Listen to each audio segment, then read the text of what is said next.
Okay, सो हम लोग फिर से एक और प्रॉब्लम में जंप करते हैं। और इस प्रॉब्लम का अगर मैं नंबर बोलूँ तो नंबर 3 है। और इस प्रॉब्लम को अगर मैं थोड़ा सा डिस्क्राइब कर दूँ तो वो इस तरीके से कि आपका जो सिंपल पेंडुलम है, इसका पॉइंट ऑफ सस्पेंशन है, वो वर्टिकल सर्कल में मूव कर रहा है विथ यूनिफॉर्म वेलोसिटी या विथ यूनिफॉर्म मोशन। ओके, और उन्होंने बोला है कि जो फ्रिक्वेंसी है वो आपकी गामा है। इतना सा बोला है, और बोला है कि भाई इस सिस्टम के लिए आप लैग्रांजियन लिखिए और साथ ही साथ इक्वेशन ऑफ मोशन लिखिए।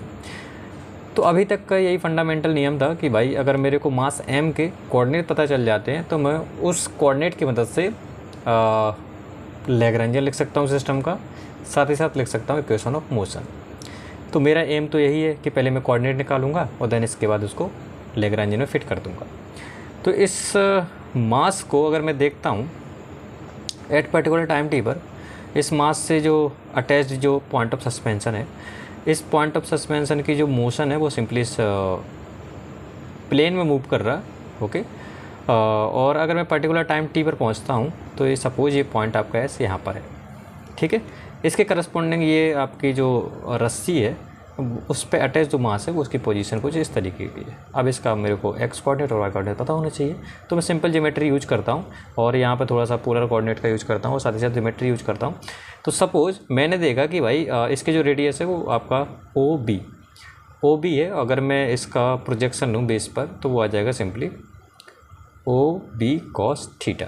ये पर्टिकुलर थीटा एंगल पर है। आप लोगों ने पोलर कोऑर्डिनेट में देखा होगा कि अगर पॉइंट कोई सरफेस पर है, सरफेस तो या फिर इसको बोलूँ मैं परिधि पर है, तो ये आपका पॉइंट अगर ये P यहाँ पर है तो इसके जो कोऑर्डिनेट होते थे आर कॉमा थीटा। ओके, और अगर मैं प्रोजेक्शन लेता हूँ तो ये सिंपली हो जाएगा, अगर मैं थीटा एंगल लेता हूँ तो ये हो जाएगा आर कॉस थीटा और ये परपेंडिकुलर हो जाएगा आपका आर साइन थीटा।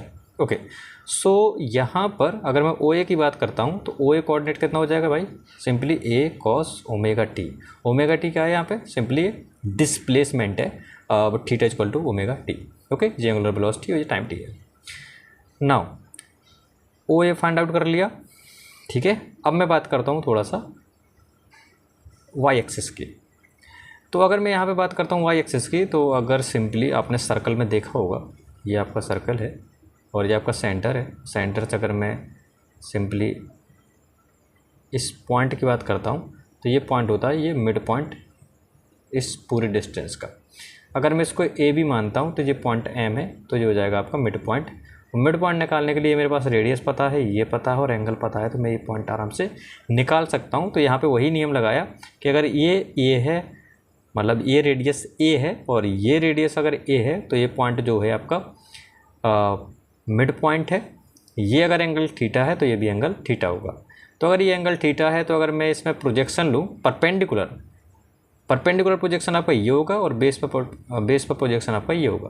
तो अगर मैं ओ एम की बात करता हूँ तो ओ एम आ जाएगा सिंपली ए साइन थीटा, ये वाला प्रोजेक्शन। अगर मैं बेस की बात करता हूँ तो क्या था, ए कॉस थीटा। तो सिंपली यहाँ पर ओ एम की जो वैल्यू हो जाएगी वो हो जाएगी आपकी ए साइन ओमेगा टी। ओके, तो ये आपको डिस्टेंस मालूम चल गई। अब हम लोगों का सिंपल सा जो पर्पज़ है या सिंपल सा जो गोल है वो फाइंड आउट करना है कोऑर्डिनेट ऑफ मास m। सो अगर मैं बात करूं कि इस मास m का जो x कोऑर्डिनेट है, आप लोग यहां से देख सकते हो कि x एक्सिस में ये कितना डिस्टेंस कवर किया है पर्टिकुलर टाइम t पर। तो सपोज मैं आपको ओरिजिन पे मान के चल रहा था पॉइंट ऑफ सस्पेंशन और टाइम t पर यहाँ पर पहुँच चुका है। तो ये x कोऑर्डिनेट आपका शिफ्ट हो गया यहाँ से लेकर यहाँ तक, और जो y कोऑर्डिनेट है वो यहाँ से लेकर यहाँ तक। मैं रेफरेंस पॉइंट सेंटर को लेकर चल रहा हूँ, तो यहाँ से इसकी डिस्टेंस x में चलता हूँ तो वो यहाँ तक चलता हूँ, और y में चलता हूँ तो यहाँ तक चलता हूँ। वो सिंपली आप लोग यहाँ से लिख सकते हो। तो x कोऑर्डिनेट हो जाएगा आपका l साइन फाई। फाई और थीटा एक ही है यहाँ पर, l साइन फाई मतलब ये वाली डिस्टेंस, ये अब यहाँ पे आप देख सकते हो ये एंगल आपका फाई है।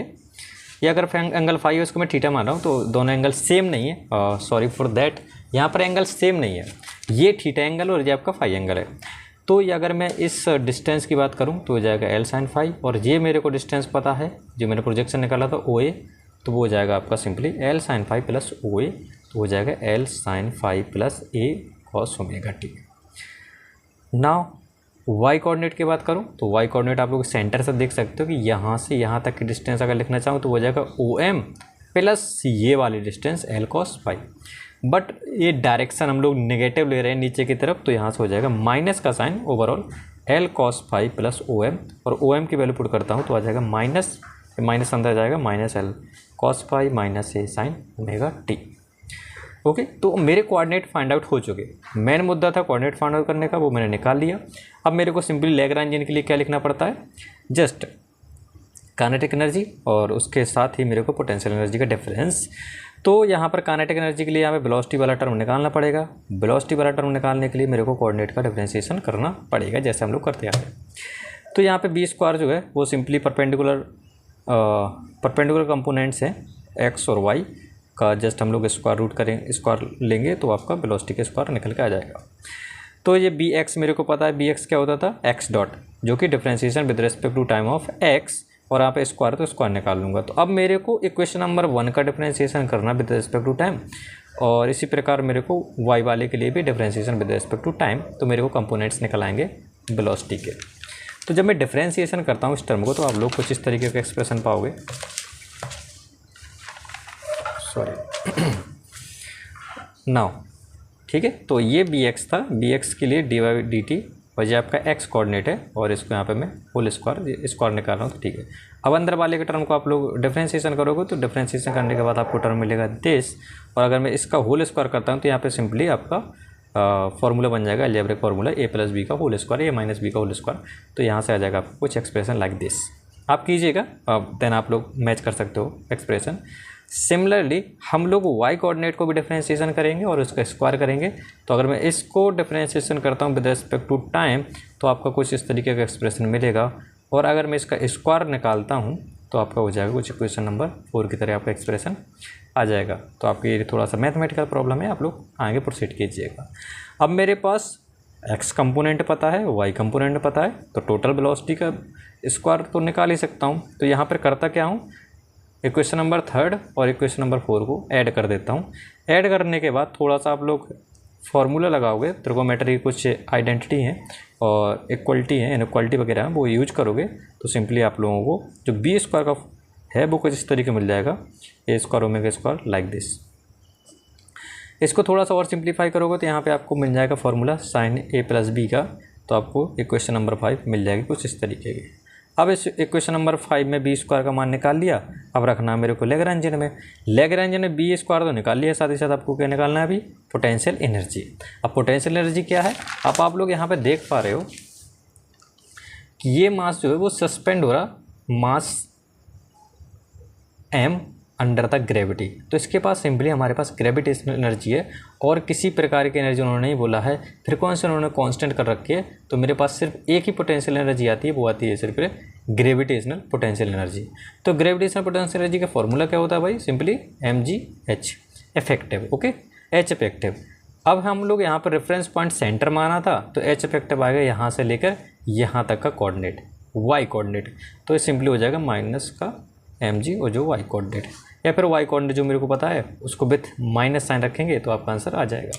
तो y कोऑर्डिनेट मैंने पहले ही माइनस साइन लेके चला हूँ, तो इसमें सिंपली mg का मल्टीप्लाई करूँगा तो ये क्या हो जाएगा, पोटेंशियल एनर्जी। तो वही मैं कर रहा हूँ यहाँ पर आगे चल के। तो h इफेक्टिव ये mgy विथ साइन रखेंगे तो आपका आ जाएगा पोटेंशियल एनर्जी लाइक दिस। नीचे की तरफ है इसलिए नेगेटिव साइन लेके चल रहा हूँ, ये आप लोग ध्यान रखेंगे y कोऑर्डिनेट में। तो मेरे पास पोटेंशियल एनर्जी आ चुकी है इक्वेशन नंबर 6। अब मैं क्या करता हूँ, सिंपली 5 और 6 को इक्वेशन नंबर 2 में पुट कर देता हूँ। तो जो लैग्रेंजियन का एक्सप्रेशन मिलेगा वो मिलेगा लाइक दिस, ओके। लैग्रेंजियन मेरे में फाइंड आउट कर लिया। लैग्रेंजियन अगर मेरे को फाइंड आउट कर लिया तो मेरे पास इक्वेशन मोशन सिंपली मिल जाएगी। अब आपका क्या काम है, अब आपका काम है जनरल कोऑर्डिनेट फाइंड आउट करना। जनरल कोऑर्डिनेट आप लोग देख सकते हो यहाँ पर, ये जो कंप्लीट मोशन है वो सिंपली हो रही है आर और थीटा वाले प्लेन में। आर थीटा वाले प्लेन में आप लोग देख सकते हो कि जो आर का मान है वो कांस्टेंट है, मतलब ये जो सस्पेंशन वाला पॉइंट है वो फिक्स्ड है इस सर्कल के अराउंड। तो मेरा आर तो फिक्स है, वेरिएबल क्या है थीटा, मतलब ये एंगल चेंज हो रहा है। यहाँ पर आप लोग यहाँ पे देखोगे ये पॉइंट ऑफ सस्पेंशन है यहाँ पे गया चेंज हो गया, यहाँ पे गया चेंज हो गया, यहाँ पे गया चेंज हो गया, यहाँ पे गया चेंज हो गया। तो ये फाई चेंज हो रहा है। ओके, ये फाई यहाँ पे चेंज हो रहा है, एल मेरा फिक्स्ड है, फाई अकेला चेंज हो रहा, तो मैं यहाँ पर जनरल कोऑर्डिनेट का हो जाएगा फाई अकेला। ओके, नाउ फ्रीक्वेंसी मेरी फिक्स्ड है तो आपकी ओमेगा भी फिक्स होगी, तो यहाँ पे कोई ऐसा है नहीं, तो जनरल कोऑर्डिनेट आपका सिंपली हो जाएगा फाई, जो कि एंगल है पॉइंट ऑफ सस्पेंशन का। तो यहाँ पर इस लैग्रांजियन को मैं पुट करता हूँ और इस एक्सप्रेशन में, और इसको डिफरेंशिएशन करता हूँ with respect to phi dot और फाई के रिस्पेक्ट में। तो ये तो एक्सप्रेशन पूरा आपका लैग्रांजियन है और ये आपका पूरा लैग्रांजियन है। अब इसको क्या करना है, आपको फाई डॉट के रिस्पेक्ट में करना है पार्शियल डेरिवेटिव, सारी चीज़ों को कांस्टेंट मानना है, सिर्फ फाई डॉट को डिफरेंशिएशन करना है। तो ये वाला टर्म क्या हो जाएगा भाई, 0। ये वाला टर्म डिफरेंशिएशन होगा, सिंपली फाई डॉट का स्क्वायर है तो 2 टाइम्स ऑफ फाई डॉट आ जाएगा। ये भी फाई डॉट का एक्सप्रेशन है तो यहाँ पे भी डिफरेंशिएशन होगा। ये विदाउट फाई डॉट है 0 आ जाएगा, ये विदाउट है 0 आ जाएगा। तो आपका ये हो जाएगा फाई डॉट वाला। नाउ फाई वाला करना है तो यहाँ पर देखो एक्सप्रेशन फाई नहीं है तो ये 0 हो जाएगा। फाई डॉट स्क्वायर है बट फाई नहीं है तो ये भी टर्म 0 हो जाएगा। यहाँ पर फाई है साइन के अंदर तो यहाँ पर डिफरेंशिएशन होगा with respect to phi. Same यहाँ पर भी डिफरेंशिएशन है विद रिस्पेक्ट टू फाई, और यहाँ पर आ जाएगा 0 क्योंकि यहाँ पे इंडिपेंडेंट ऑफ फाई टर्म है। तो जब आप लोग डिफरेंशिएशन करोगे तो आपके पास निकल के आ जाएगा कुछ इस तरीके का एक्सप्रेशन। ओके, सो यहाँ पर मैं यही करता हूँ, एक सेकेंड नाउ, ठीक है, ये हो गया आपका। तो ये आपका आ जाएगा 1/2m, ये 0, ये सिंपली आप लोग जब करोगे तो आपका कुछ इस तरीके का आ जाएगा। यहाँ पे आप लोग देख पा रहे हो, ठीक है। इसको थोड़ा सा आप रीअरेंज करोगे तो आपके पास ये मिलेगा और बाकी का बचा हुआ पार्ट आपको इस तरीके का हो जाएगा। मैंने m से डिवाइड कर दिया, ध्यान देना। अब यहाँ पे आप देख सकते हो कि विद रिस्पेक्ट टू टाइम भी तो डेरिवेटिव लेना है मेरे को, तो विद रिस्पेक्ट टू टाइम किस किस का डिफरेंशिएशन करूँगा, वो करूँगा मैं फाई डॉट का। फाई भी चेंज हो रहा है और यहाँ पर टाइम का भी फंक्शन है। तो जब मैं इसको डिफरेंशिएशन करूँगा तो ये आ जाएगा सिंपली आपका L square phi double dot minus, यहाँ पे देखो कॉस, साइन का क्या हो जाएगा कॉस ये, और आपका फिर इसके ब्रैकेट के अंदर होगा विद रिस्पेक्ट टू टाइम तो आपका ये आ जाएगा, और यहाँ पर सिंपली सेम टर्म में आपको कॉपी कर दूँगा। फिर यहाँ पे थोड़ा रीअरेंज करोगे, कैंसिल आउट करोगे तो आपका ये टर्म और ये टर्म आपका कैंसिल हो जाएगा, तो बचेगा आपका सिंपली इक्वेशन ऑफ मोशन। तो ये छोटी सी प्रॉब्लम, ये बड़ी सी प्रॉब्लम बट कॉन्सेप्चुअल है। अगर मैं बात करूँ लॉन्ग स्टोरी शॉर्ट, तो आपको क्या है कि सिंपली मास या फिर पार्टिकल का आपको क्या करना है, कोऑर्डिनेट फाइंड आउट करने with the help of geometry, with the help of your knowledge. Coordinate अगर आपने फाइंड आउट कर लिया तो आप लैग्रांजियन आसानी से लिख पाओगे। लैग्रांजियन अगर लिख लिया तो आपको दूसरा काम है जनरल कोऑर्डिनेट आपको फाइंड आउट करना। अगर जनरल कोऑर्डिनेट फाइंड आउट कर लिया तो आपने इक्वेशन ऑफ मोशन भी निकाल ली। तो इतना सा प्रोसीजर है क्लासिकल मैकेनिक्स में, लैग्रांजियन मैकेनिक्स में, वो आप लोग ज़रूर फॉलो कीजिएगा। बाकी अगर कोई डाउट है या फिर आपको लगता है कि कहीं पे मिस्टेक की है मैंने, तो you can give me A suggestion in the chat box. और बाकी थैंक यू। और अगर लगता है कि हाँ यूजफुल है चीज़ें तो you can share with your friends. तब तक के लिए bye and thank you and take care of yourself.